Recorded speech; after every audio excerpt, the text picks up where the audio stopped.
মধ্যপ্রাচ্যে উত্তেজনা আরও বাড়ল। ইরানের রাজধানী তেহরানের পূর্বাঞ্চলের একটা আবাসিক এলাকায় ভয়াবহ বিস্ফোরণের ঘটনা ঘটেছে। বিস্ফোরণের শব্দে কেঁপে ওঠে পুরো এলাকা। ঘটনাস্থলে আশেপাশে বহু ভবনের জানলার কাচ ভেঙে পড়ে এবং আতঙ্ক ছড়িয়ে পড়ে স্থানীয় বাসিন্দাদের মধ্যে। এক ভিডিও সামনে এসেছে যেখানে দেখা যাচ্ছে কুণ্ডলি পাকিয়ে মাশরুম ধোয়ার ছবি।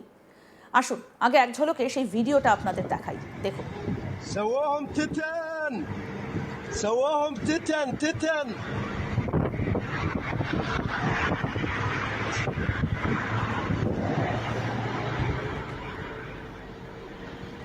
ইরানের রাষ্ট্রায়ত্ত সংবাদ মাধ্যম প্রেস টিভি জানিয়েছে, ইসরায়েলি বিমান বাহিনীর নতুন দফার হামলার পরপরই বিস্ফোরণের ঘটনা ঘটে। ফলে ঘটনাটিকে ঘিরে তৈরি হয়েছে নতুন করে উত্তেজনা এবং নানা প্রশ্ন।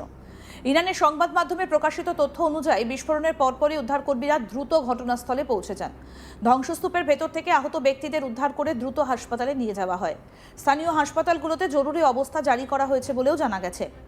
সোশ্যাল মিডিয়ায় ছড়িয়ে পড়া বিভিন্ন দৃশ্যে দেখা গেছে আহত মানুষদের স্ট্রেচারে করে অ্যাম্বুলেন্সে তোলা হচ্ছে। কেউ কেউ আবার নিজেরাই রক্তাক্ত অবস্থায় এলাকা থেকে বেরিয়ে আসার চেষ্টা করছেন। বিস্ফোরণের শব্দে আশপাশের বহু বাসিন্দা আতঙ্কিত হয়ে বাড়ি ছেড়ে রাস্তায় বেরিয়ে আসেন। ইরান কর্তৃপক্ষ এখনও বিস্ফোরণের সঠিক কারণ সম্পর্কে বিস্তারিত কিছু জানায়নি। তবে প্রাথমিকভাবে ধারণা করা হচ্ছে ইসরায়েলি বিমান হামলার পরই এই বিস্ফোরণ ঘটে থাকতে পারে।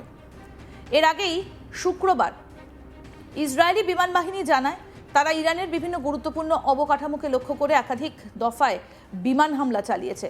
ইসরায়েলের সামরিক বাহিনীর দাবি, তাদের সামরিক গোয়েন্দা সংস্থার তথ্য এবং নির্দেশনার ভিত্তিতেই এই হামলা পরিচালনা করা হয়েছে।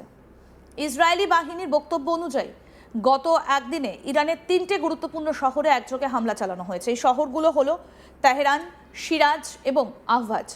তাদের দাবি, এসব হামলার লক্ষ্য ছিল ইরানের সামরিক অবকাঠামো, প্রতিরক্ষা ব্যবস্থা এবং ক্ষেপণাস্ত্র উৎপাদনের বিভিন্ন স্থাপনা। দক্ষিণ ইরানের সিরাজ শহরে একটা ভূগর্ভস্থ স্থাপনায় হামলা চালানোর কথাও জানিয়েছে ইসরায়েলি বিমান বাহিনী। তাদের দাবি, ওই স্থাপনায় ব্যালিস্টিক ক্ষেপণাস্ত্র তৈরি এবং সংরক্ষণ করা হতো। ইসরায়েলের মতে ওই ক্ষেপণাস্ত্রগুলো ভবিষ্যতে ইসরায়েলের ভূখণ্ডের দিকে নিক্ষেপ করার জন্য প্রস্তুত করা হচ্ছিল। শুধু তাই নয়, তেহরানেও ইরানের বিমান প্রতিরক্ষা ব্যবস্থার বিভিন্ন ঘাঁটিকে লক্ষ্য করে হামলা চালানো হয়েছে বলে দাবি করেছে ইসরায়েলি বাহিনী। তাদের বক্তব্য অনুযায়ী রাজধানী তেহরানে অবস্থিত একটা কেন্দ্রীয় বিমান প্রতিরক্ষা ঘাঁটি এবং আরও কয়েকটা গুরুত্বপূর্ণ স্থাপনায় আঘাত হানা হয়েছে।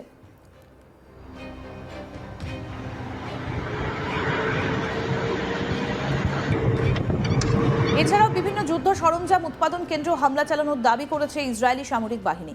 ইসরায়েলের বক্তব্য, এসব স্থাপনায় ইরানের বিমান প্রতিরক্ষা ব্যবস্থা তৈরির কাজ চলছিল।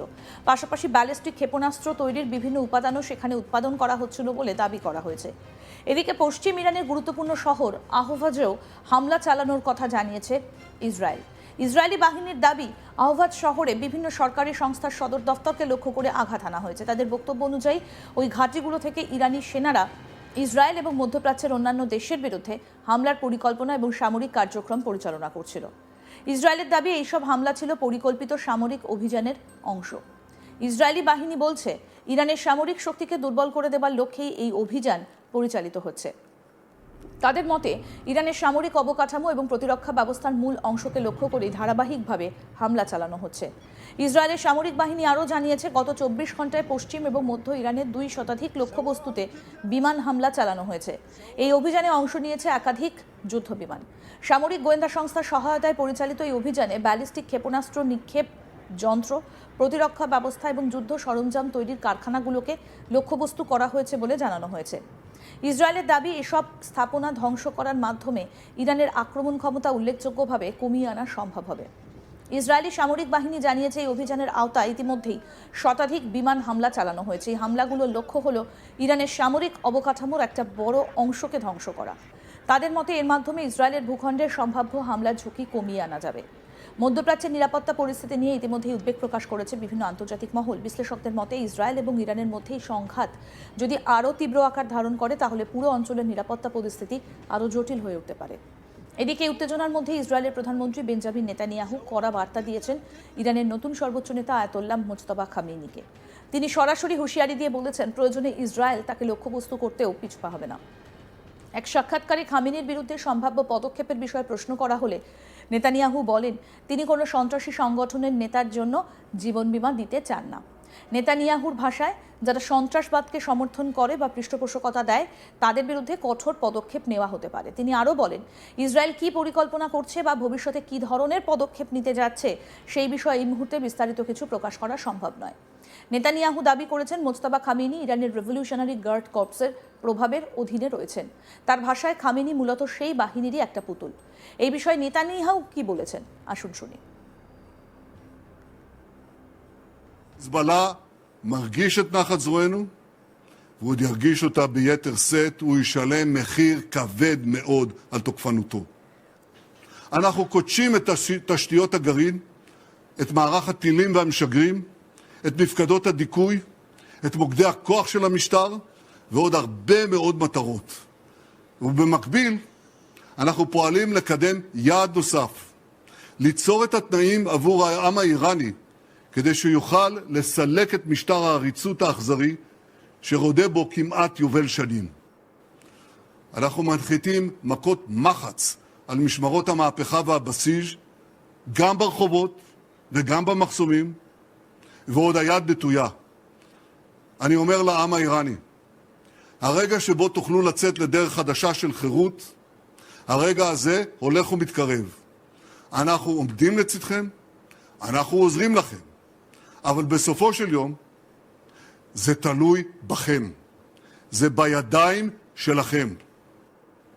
כבר עכשיו אפשר לומר בוודאות, זו כבר לא אותה איראן, זה כבר לא אותו מזרח תיכון, וזו גם לא אותה ישראל.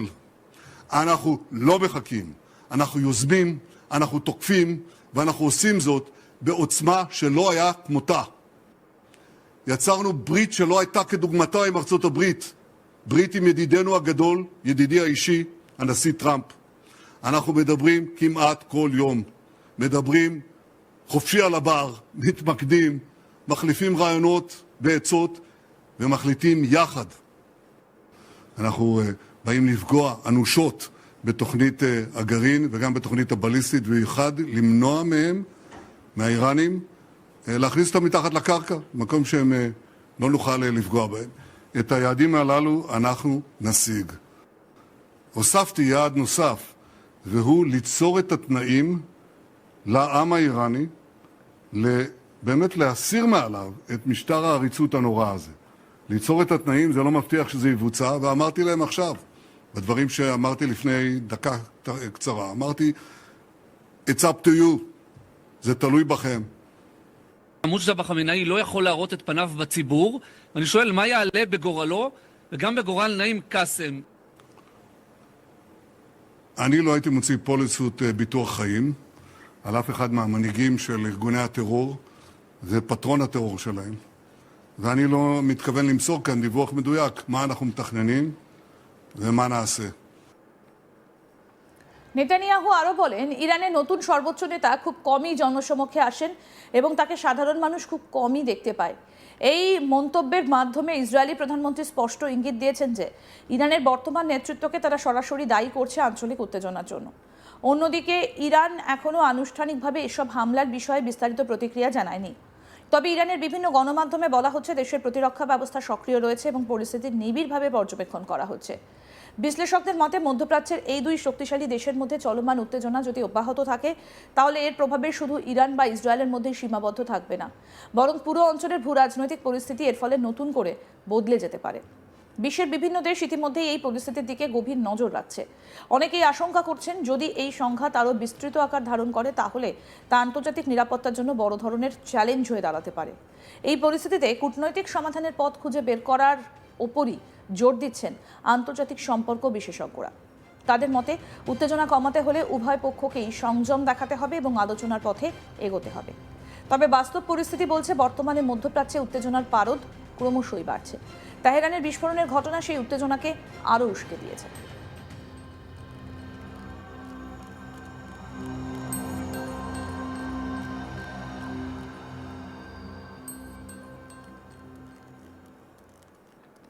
আরও আপডেট পেতে দেখতে থাকুন আজ তাক বাংলা, সাবস্ক্রাইব করুন, নোটিফিকেশন পেতে বেল বাটন অপশন প্রেস করুন।